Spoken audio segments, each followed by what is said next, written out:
All right, camshaft's in. Spins nice and smooth. Now we're working on the crankshaft here. This group had their bearings labeled really well, 1, 2, 3, 4, and then obviously 5 is the wide one. So that wasn't a big deal. They were also supposed to get a new crankshaft. This one has, it's really hard to see from that.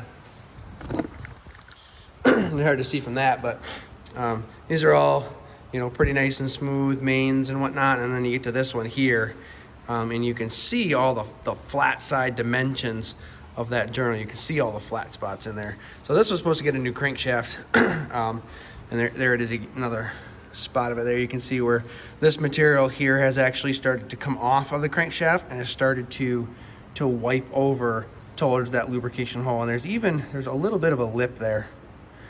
You know, there's more little flat spots there. It looks like somebody's tried to file that down over the years to try to make it work. So we're not going to be too worried with that.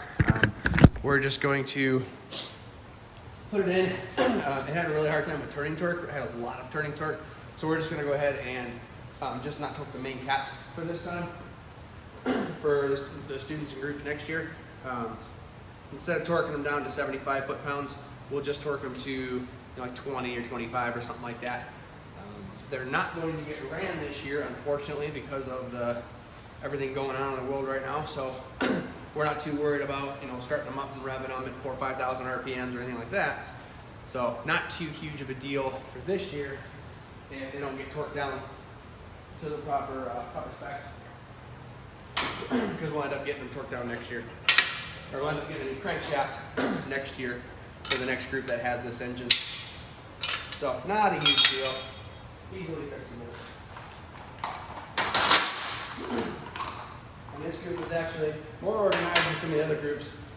They've got the 5 different main caps here, the bolts, not just stuck in the caps because they were washing and cleaning and whatnot, but they actually got them labeled. So that's 1, that looks like 5, that's a 6, that could be right, 4,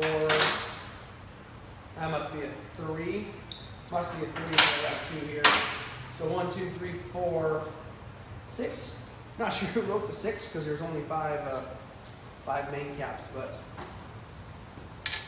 not a huge deal. All the caps have an arrow facing forward. These caps, because for the school and for our, you know, sake of mind, if you guys get them screwed up, we wouldn't know which one they go in. So in that arrow, I can actually show you. In that arrow, it's actually there's actually a number stamped in there. So this is cap number 3. So 1, 2, 3. So that is the proper location for that one there.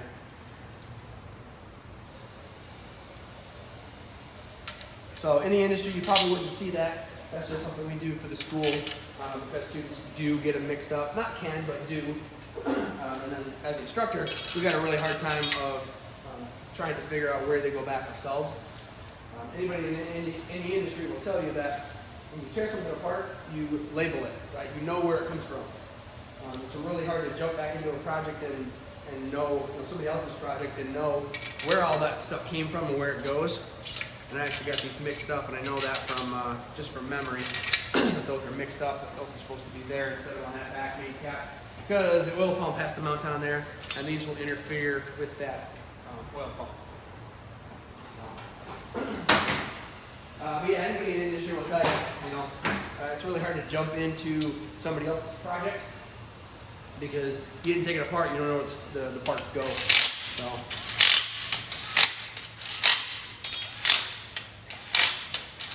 And we're doing a lot of things, it's kind of oddball, different from when you guys will be doing them because we're looking for time here. About 5 weeks to get all of these engines back together. So we are using electric impact, we're using a pneumatic impact if we have to, just to make things go a little bit quicker and get things done.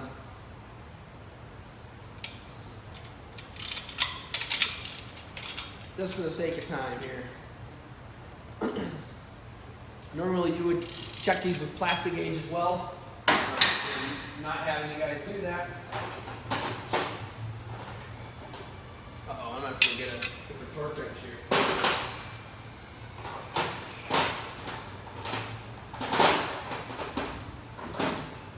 Yep, gotta get it in the torque wrench because I do not have a half-inch torque wrench for the socket I need.